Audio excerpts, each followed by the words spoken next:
नमः शिवाय भक्तजनों, आज 27 तारीख वीरवार के दिन के इस अध्याय में आपका हार्दिक स्वागत है। आज का यह अध्याय अति रोचक है, जिसमें कि हम जानेंगे महामृत्युंजय मंत्र के प्रभाव को और जान लेंगे कि किस प्रकार गुरु शुक्राचार्य ने दधीचि मुनि को यह मंत्र प्रदान करके उनको उनका शरीर पुनः प्रदान किया। तो आइए श्रवण शुरू करते हैं। श्रवण शुरू करने से पहले शिव की इस महारात्रि की आप सभी को हार्दिक शुभकामनाएं। आप सभी के लिए यह रात्रि आनंदमयी और कल्याणकारी हो और भगवान शिव की खूब खूब कृपा आपको मिले। तो आइए शुरू करते हैं इस अति रोचक अध्याय को। तब ब्रह्मा जी ने नारद जी के इन विचित्र प्रश्नों का उत्तर देते हुए कहा, क्योंकि पूर्व काल में श्री हरि ने महाराज श्रुव की सहायता की और दधीचि मुनि ने उन्हें श्राप दिया, इसीलिए वे भूल गए और दक्ष के यज्ञ में चले गए। प्राचीन काल की कथा के अनुसार दधीचि मुनि महातेजस्वी राजा श्रुव के मित्र थे, परंतु बाद में उन दोनों में बहुत बड़ा विवाद खड़ा हो गया। राजा के पूछे जाने पर मुनि दधीचि जी ने 4 वर्णों में अर्थात ब्राह्मण, क्षत्रिय, वैश्य और शूद्रों में ब्राह्मणों को श्रेष्ठ मान दिया, किंतु राजा श्रुव, जो कि धन और वैभव के अभिमान में चूर थे, वे कहते थे कि राजा ही श्रेष्ठ है, क्योंकि राजा को सर्वश्रेष्ठ और सर्ववेद में माना जाता है और यह तो श्रुतियाँ भी कहती हैं, इसीलिए ब्राह्मण से ज्यादा राजा श्रेष्ठ है। हे दधीचि, आप वैसे तो मेरे लिए आदरणीय हैं। राजा श्रुव के इस प्रकार के वचनों को सुनकर दधीचि मुनि क्रोधित हो गए और उन्होंने इसे अपना अपमान समझा और श्रुव के सिर पर मुक्के का प्रहार किया। दधीचि के इस व्यवहार से मद में चूर श्रुव भी अधिक क्रोधित हुआ और वज्र से दधीचि पर प्रहार कर दिया। वज्र से घायल हुए दधीचि मुनि पृथ्वी पर गिरते हुए योगी शुक्राचार्य का स्मरण करने लगे। शुक्राचार्य ने तुरंत आकर दधीचि मुनि के शरीर को पूर्ववत कर दिया। तब शुक्राचार्य ने दधीचि से कहा, मैं तुम्हें महामृत्युंजय का मंत्र प्रदान करता हूँ। तो आइए भक्तों, सुन लेते हैं इसका संपूर्ण अर्थ और किस प्रकार यह कार्य करता है। त्र्यंबकम यजामहे अर्थात हम तीनों लोकों के पिता भगवान शिव, जो सूर्य, सोम और अग्नि तीनों मंडलों के पिता हैं, सत्व, रज और तम आदि 3 गुणों के महेश्वर हैं, जो आत्म तत्व, विद्या तत्व और शिव तत्व, पृथ्वी, जल और तेज सभी के स्तोत्र हैं, जो ब्रह्मा, विष्णु और शिव तीनों आधारभूत देवताओं के भी ईश्वर महादेव हैं, उनकी आराधना करते हैं। सुगंधिम पुष्टि वर्धनम अर्थात जिस प्रकार फूलों में खुशबू होती है, उसी प्रकार भगवान शिव भूतों में, गुणों में, सभी कार्यों में, इंद्रियों में, अन्य देवताओं में और अपने प्रिय गणों में क्षारभूत आत्मा के रूप में समाये हैं। उनकी सुगंध से ही सबकी ख्याति एवं प्रसिद्धि है। पुष्टि वर्धनम अर्थात वे भगवान शिव ही प्रकृति का पोषण करते हैं। वे ही ब्रह्मा, विष्णु, मुनियों एवं सभी देवताओं का पोषण करते हैं। उर्वा रुक में बंधनान मृत्योर्मुक्षीय मामृतात अर्थात जिस प्रकार खरबूजा पक जाने पर लता से टूटकर अलग हो जाता है, उसी प्रकार मैं भी मृत्यु रूपी बंधन से मुक्त होकर मोक्ष को प्राप्त करूं। हे रुद्रदेव, आपका स्वरूप अमृत के समान है, जो पुण्य कर्म, तपस्या, स्वाध्याय, योग और ध्यान से उनकी आराधना करता है, उसे नया जीवन प्राप्त होता है। भगवान शिव अपने भक्त को मृत्यु के बंधनों से मुक्त कर देते हैं और उसे मोक्ष प्रदान करते हैं। जैसे उर्वारक अर्थात ककड़ी को उसकी बेल अपने बंधन में बांधे रखती है और पक जाने पर स्वयं ही उसे बंधन मुक्त कर देती है। यह महामृत्युंजय मंत्र संजीवनी मंत्र है। तुम नियम पूर्वक भगवान शिव का स्मरण करके इस मंत्र का जाप करो। इस मंत्र से अभिमंत्रित जल को पियो। इस मंत्र का जाप करने से मृत्यु का भी भय नहीं रहता। इसके विधिवत पूजन करने से भगवान शिव प्रसन्न होते हैं। वे सभी कार्यों की सिद्धि करते हैं तथा सभी बंधनों से मुक्त कर मोक्ष प्रदान करते हैं। हर हर महादेव। तब ब्रह्मा जी बोले, तब गुरु शंकराचार्य से प्रेरित होकर मुनि दधीची ने शिव जी भगवान की तपस्या आरंभ कर दी और उनकी इस निस्वार्थ भक्ति से भक्तवत्सल भगवान शिव प्रसन्न होकर उनके सामने प्रकट हो गए। तब दधीची ने दोनों हाथ जोड़कर शिव जी को प्रणाम किया और महादेव की बहुत स्तुति की। तब शिव जी ने प्रसन्न होकर कहा कि मैं इस आराधना से बहुत प्रसन्न हुआ, तुम वर मांगो, मैं तुम्हें मनोवांछित वस्तु प्रदान करूंगा। यह सुनकर दधीची हाथ जोड़कर नतमस्तक होकर कहने लगे, हे देवादिदेव करुणा निधान महादेव जी, अगर आप मुझ पर प्रसन्न हैं तो कृपया करके मुझे 3 वर प्रदान करें। पहला यह कि मेरी अस्थियां वज्र के समान हो जाएं। दूसरा, कोई मेरा वध न कर सके, अर्थात मैं हमेशा अवध्य रहूं। और तीसरा कि मैं हमेशा अधीन रहूं, कभी दीन न हो। शिव जी भगवान ने तथा अस्तु कहकर तीनों वर दधीची को प्रदान किए और दधीची मुनि अत्यंत प्रसन्न हुए। वे आनंद मग्न होकर राजा क्षोभ के स्थान पर चले गए। वहां पहुंचकर उन्होंने अपना अधूरा छोड़ा हुआ युद्ध क्षोभ के साथ फिर से आरंभ कर दिया। राजा भी अहंकारी था और उसने क्रोधित हो तुरंत दधीची पर वज्र से प्रहार किया, किंतु क्षुभ के प्रहार से दधीची मुनि का बाल भी बांका न हुआ, जो कि महादेव के वरदान से ही संभव हो सका। शुभ विष्णु जी का परम भक्त था। तब उन्होंने वन में जाकर इंद्र के भाई मुकुंद की आराधना शुरू कर दी और विष्णु जी ने प्रसन्न होकर शुभ को दिव्य दृष्टि प्रदान की। शुभ ने विष्णु जी को प्रणाम कर उनकी भक्तिभाव से स्तुति की। तत्पश्चात शुभ बोले, भगवान मुनि श्रेष्ठ दधीची पहले मेरे मित्र थे, परंतु बाद में हम दोनों के बीच में विवाद हो गया और दधीची ने परम पूजनीय भगवान शिव की तपस्या महामृत्युंजय मंत्र से की और उन्हें प्रसन्न करके अवध्य रहने का वरदान प्राप्त किया। तब श्री हरि को जब इस बात का ज्ञान हुआ तो वे दधीची मुनि को महादेव जी द्वारा अवध्य होने का आशीर्वाद प्राप्त है, तो वे कहने लगे, शुभ, महादेव जी के भक्तों को मैं किसी प्रकार का भय नहीं देता और यदि मैं इस विषय में कुछ करूं तो दधीची को बुरा लगेगा और वे श्राप भी दे सकते हैं। उन्हीं दधीची के श्राप से दक्ष यज्ञ में मेरी शिव जी से पराजय होगी, इसलिए मैं इस संबंध में कुछ नहीं करना चाहता, परंतु ऐसा जरूर करूंगा जिससे आपको विजय प्राप्त हो सके। तब राजा क्षोभ से प्रेरित होकर हरि विष्णु अपने प्रिय भक्त के हितों की रक्षा करने के लिए एक दिन ब्राह्मण का रूप धारण करके दधीची मुनि के आश्रम में पहुँचे। किंतु हर समय शिवजी के ध्यान मग्न में रहने वाले मुनि दधीची श्री विष्णु को पहचानते हुए कहने लगे, मैं सब समझ गया कि आप कौन हैं और क्या चाहते हैं, इसलिए मैं आपसे क्या कहूँ। हे श्री हरि विष्णु, क्षोभ का कल्याण करने के लिए जो आप ब्राह्मण का वेश बनाकर आए हैं, आप इसका त्याग कर दें। तब लज्जित होकर भगवान विष्णु अपने असली रूप में आए और महामुनि दधीची को प्रणाम करके बोले, हे मुनि, आप सिर्फ मेरी बात सुनकर यह राजा शुभ के सामने कह दें कि आप राजा शुभ से डरते हैं तो यह विवाद समाप्त हो जाएगा। किंतु दधीची मुनि यह बात सुनकर हंसने लगे और कहने लगे, जब कोई वाकई ही मुझे डरा नहीं सकता तो मैं क्यों झूठ बोलकर पाप का भागी बनूं। दधीची मुनि के इस प्रकार कहने पर श्री विष्णु जी को अधिक क्रोध आ गया। उन्होंने मुनि दधीची को समझाने की अत्यंत कोशिश की, किंतु उन्होंने डरने से या कुछ भी कहने से इनकार कर दिया। तब भगवान विष्णु ने दधीची मुनि को डराने के लिए अनेक गण उत्पन्न कर दिए, पर दधीची ने उन सबको भस्म कर दिया। तब विष्णु जी ने वहां अपनी मूर्ति प्रकट की। तब दधीची मुनि ने कहा, आप अपनी माया को त्याग दीजिए, आप अपने क्रोध और अहंकार को त्याग दीजिए, आपको मुझ में ही ब्रह्मा रुद्र सहित संपूर्ण जगत का दर्शन हो जाएगा। मैं आपको दिव्य दृष्टि प्रदान करता हूँ। तब विष्णु जी को दधीची मुनि ने अपने शरीर में पूरे ब्रह्मांड के दर्शन करा दिए और इस बात पर विष्णु जी का क्रोध और बढ़ गया।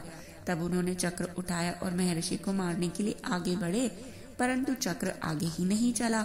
यह देखकर दधीची हंसते हुए बोले, अरे श्री हरि, आप भगवान शिव द्वारा प्रदान किए गए इस सुदर्शन चक्र से उनके ही प्रिय भक्त को मारना चाहते हैं, तो भला यह चक्र क्यों चलेगा। शिव जी द्वारा दिए गए अस्त्र से आप उनके भक्तों का विनाश नहीं कर पाएंगे, किंतु यदि आप फिर भी मुझे मारना चाहते हैं तो ब्रह्मास्त्र आदि का प्रयोग कीजिए। लेकिन दधीची को साधारण मनुष्य मानकर विष्णु जी अपने प्रयास में पुनर्रत रहे। तब दधीची मुनि ने धरती से मुट्ठी पर कुशा उठा ली और कुछ मंत्रों के उच्चारण के उपरांत उसे देवताओं की ओर उछाल दिया। वे कुशाय कालाग्नि के रूप में परिवर्तित हो गई और देवताओं द्वारा छोड़े गए सभी अस्त्र शस्त्र जलकर भस्म हो गए। उन्हें वहां देखकर अन्य देवता वहां से भाग खड़े हुए, परंतु श्री हरि दधीचि से युद्ध करते चले गए और उनके दोनों के बीच में भीषण युद्ध हुआ। तब ब्रह्मा जी राजा क्षुभ को लेकर उस स्थान पर चले गए जहाँ पर दोनों के बीच में युद्ध हो रहा था और कहने लगे कि हे विष्णु जी, आपका यह प्रयास निरर्थक है, क्योंकि भगवान शिव के परम भक्त दधीचि को आप हरा नहीं सकते। यह सुनकर विष्णु जी शांत हो गए और वे दधीचि मुनि को प्रणाम करने लगे। तब राजा श्रुभ भी दोनों हाथ जोड़कर मुनि दधीचि को प्रणाम करके उनकी स्तुति करने लगा और तब मुनि दधीचि शांत हो गए और उन्होंने राजा श्रुभ को क्षमा कर दिया, परंतु विष्णु जी सहित अन्य देवताओं पर उनका क्रोध कम नहीं हुआ। तब मुनि दधीचि ने भगवान विष्णु और सभी देवतागणों को भगवान रुद्र की क्रोधाग्नि में नष्ट होने का श्राप दे दिया। इसके बाद राजा शुभ ने दधीचि को पुनः नमस्कार किया और उनकी आराधना की और अपने राज्य को चल दिए। राजा शुभ के वहां से चले जाने के बाद इंद्र सहित देवगण भी अपने अपने धाम को चले गए। तदुपरांत श्री विष्णु भी बैकुंठ धाम को चले गए और यह पुण्य स्थान थानेश्वर नामक तीर्थ के रूप में विख्यात हुआ। इस तीर्थ के दर्शन से भगवान शिव का स्नेह और कृपा प्राप्त होती है। हे नारद, इस प्रकार मैंने तुम्हें यह पूरी अमृत कथा का वर्णन सुनाया। जो मनुष्य क्षुभ और दधीचि के विवाद से संबंधित इस प्रसंग को प्रतिदिन सुनता है, वह अपमृत्यु को जीत लेता है तथा मरने के बाद सीधा स्वर्ग को जाता है। इसका पाठ करने से युद्ध में मृत्यु का भय दूर हो जाता है और निश्चित रूप से विजय श्री की प्राप्ति होती है। प्रिय भक्तजनों, आइए अब जान लेते हैं यज्ञशाला के विध्वंस हो जाने पर, वीरभद्र ने दक्ष के यज्ञ के विनाश कर देने पर और उनका वध कर देने पर वे कैलाश पर्वत को जब गए तब क्या हुआ। तब सभी पराजित देवतागण ब्रह्मा जी के पास चले गए, वहाँ पर उनकी स्तुति की और वहाँ का सारा वृत्तांत मुझे सुना दिया। तब अपने पुत्र दक्ष की मुझे अधिक चिंता होने लगी और हम सब पुनः मिलकर वैकुंठ लोक को चले गए। वहाँ पर हम सभी ने श्री हरि की प्रार्थना व स्तुति की और उनसे विनम्रता से कहा कि भगवान आप कुछ ऐसा करें कि जिससे हम सभी का दुख कम हो जाए। देवेश्वर, आप कुछ ऐसा करें कि वह यज्ञ पूरा हो जाए और उसके यजमान दक्ष पुनः जीवित हो जाए और अन्य सभी देवता और ऋषि मुनि भी पहले की भांति सुखी हो जाएं। तब विष्णु जी, जो कि उस समय भगवान शिव के ही ध्यान में मग्न थे, वे कहने लगे कि अपराध तो किसी भी स्थिति में किसी के लिए भी मंगलकारी नहीं होता। यह सब परिणाम आप शिव को भाग न देने के कारण और उनका अनादर करने के कारण ही भोग रहे हैं। रुद्र शिव अपनी प्रिय पत्नी सती के अपमान और उनके वहां भस्म हो जाने के कारण से उनके वियोग के कारण अत्यंत रुष्ट हो गए हैं। तुम सभी को शीघ्र ही उनके पास जाकर उनसे क्षमा मांगनी चाहिए। उनके पैर पकड़ो और उनकी स्तुति करके उन्हें प्रसन्न करो, क्योंकि उनके कुपित होने से संपूर्ण जगत का विनाश हो सकता है। दक्ष ने उनके हृदय को विद्रीन कर दिया है, इसीलिए वे क्रोध व रुष्ट हैं, परंतु वे भक्त वत्सल हैं। यदि आप लोग चाहें तो मैं भी उनके साथ चलकर क्षमा याचना कर लूंगा। तत्पश्चात श्री हरि, मैं और अन्य देवता एवं ऋषि मुनिगण अलकापुरी से आगे उस विशाल वृक्ष के पास पहुँचे, जहाँ दिव्य योगियों द्वारा पूजित भगवान शिव विराजमान थे। वह वट वृक्ष 100 योजन ऊंचा था और उसकी अनेक शाखाएं 75 योजन तक फैली हुई थी। उस समय शिव जी अपने शरीर पर भस्म लगा रहे थे और कुशासन पर बैठे थे और ज्ञान का उपदेश वहां उपस्थित गणों को दे रहे थे। तब उनके निकट पहुंचकर विष्णु आदि समस्त देवताओं ने अनेकों बार नमस्कार कर उनकी स्तुति की और सभी ने अपने मस्तक को झुकाकर दया सागर परमेश्वर शिव से क्षमा याचना की और कहा कि हे प्रभु, आपकी कृपा के बिना हम नष्ट भ्रष्ट हो गए हैं, अतः प्रभु आप हम सबकी रक्षा करें। भगवान, हम आपकी शरण में आए हैं, हम पर अपनी कृपा दृष्टि बनाए रखें। इस प्रकार सभी देवता व ऋषि मुनि भगवान शिव के क्रोध को कम करने और उनकी प्रसन्नता के लिए प्रार्थना करने लगे। देवताओं ने महादेव जी की बहुत स्तुति की और कहा, हे करुणा निधान, जिस प्रकार आज तक आपने हमारी हर विपत्ति से रक्षा की है, उसी प्रकार हमेशा अपनी कृपा दृष्टि बनाए रखें। हे भगवान, हम अपनी गलतियों के लिए क्षमा मांगते हैं। आप प्रसन्न होकर यज्ञ को पूरा कर दीजिए और यजमान दक्ष का उद्धार कीजिए। वीरभद्र और महाकाली के प्रहार से घायल सभी देवता व ऋषि को आरोग्य प्रदान करें, उन सभी की पीड़ा कम करें। हे शिव जी, आप प्रजापति दक्ष के अपूर्ण यज्ञ को पूर्ण कर दें और दक्ष को पूर्ण जीवित करें। भग ऋषि को उनकी आंखें, पुषा को दांत प्रदान करें। साथ ही जिन देवताओं के अंग नष्ट हो गए हैं, कृपया करके उन्हें ठीक कर दें। आप सभी को आरोग्य प्रदान करें, हम आपको यज्ञ में पूरा पूरा भाग देंगे। ऐसा कहकर हम सभी देवता त्रिलोकीनाथ महादेव के चरणों में लेट गए। और इस प्रकार अनुनय विनय से स्तुति करने के बाद भक्त वत्सल भगवान शिव प्रसन्न हो गए और बोले, हे ब्रह्मा और विष्णु, आपकी बातों तो मैं हमेशा ही मानता हूँ, इसलिए आपकी प्रार्थना को नहीं टाल सकता। पर यह बता दूं कि दक्ष के यज्ञ का विध्वंस मैंने नहीं किया। उसका विध्वंस इसलिए हुआ क्योंकि वह दूसरों का बुरा चाहता है, दूसरों से द्वेष रखता है, और जो दूसरों का बुरा चाहता है उसका तो बुरा ही होता है। अतः हमें कोई ऐसा कार्य नहीं करना चाहिए जिससे किसी को भी कष्ट हो। तुम्हारी प्रार्थना से मैंने तुम्हें क्षमा कर दिया और तुम्हारी विनती मानकर मैं दक्ष को जीवित कर रहा हूँ, परंतु दक्ष का मस्तक अग्नि में जल गया है, इसलिए उनके सिर के स्थान पर बकरे का सिर लगाया जाएगा। भग सूर्य के नेत्र से यज्ञ का भाग को देख पाएंगे, पुषा के टूटे हुए दांत सही हो जाएंगे, मेरे गणों द्वारा मारे गए देवताओं के टूटे अंग भी ठीक हो जाएंगे, भृगु की धाड़ी बकरे जैसी हो जाएगी, सभी अर्धवयों को प्राप्त होंगे। यह कहकर उन शांत हुए शिव से सभी देवताओं ने भगवान शिव को धन्यवाद किया और देवर्षियों सहित शिव जी को उस यज्ञ में आने के लिए आमंत्रित किया। तब वे सभी यज्ञ के स्थान पर चले गए। तब उन्होंने वीरभद्र द्वारा किए गए उस विध्वंस को देखा। स्वाहा, स्वधा, पूषा, तुष्टि, धृति, समस्त ऋषि, पितृ, अग्नि व यज्ञ, गंधर्व और राक्षस वहाँ पड़े हुए थे। कितने ही लोग तो अपने प्राणों से हाथ धो चुके थे। तब भगवान शिव ने पुनः अपने सेनापति वीरभद्र का स्मरण किया। याद करते ही वीरभद्र तुरंत वहाँ प्रकट हो गए और उन्होंने भगवान शिव को नमस्कार किया। तब शिव जी ने हंसते हुए कहा, हे वीरभद्र, तुमने तो थोड़ी सी देर में सारा यज्ञ विध्वंस कर दिया और देवताओं को भी दंडित कर दिया। हे वीरभद्र, तुम इस यज्ञ का आयोजन करने वाले दक्ष को जल्दी से मेरे सामने लाओ। तब शिव जी के आदेश अनुसार बकरे का सिर दक्ष के धर में जोड़ दिया और उनके शरीर को पुनः जीवित कर दिया।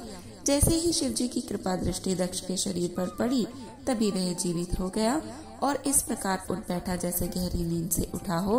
और उठते ही उसने अपने सामने महादेव जी को देखा और उन्हें प्रणाम करके उनकी स्तुति गायन करने लगा।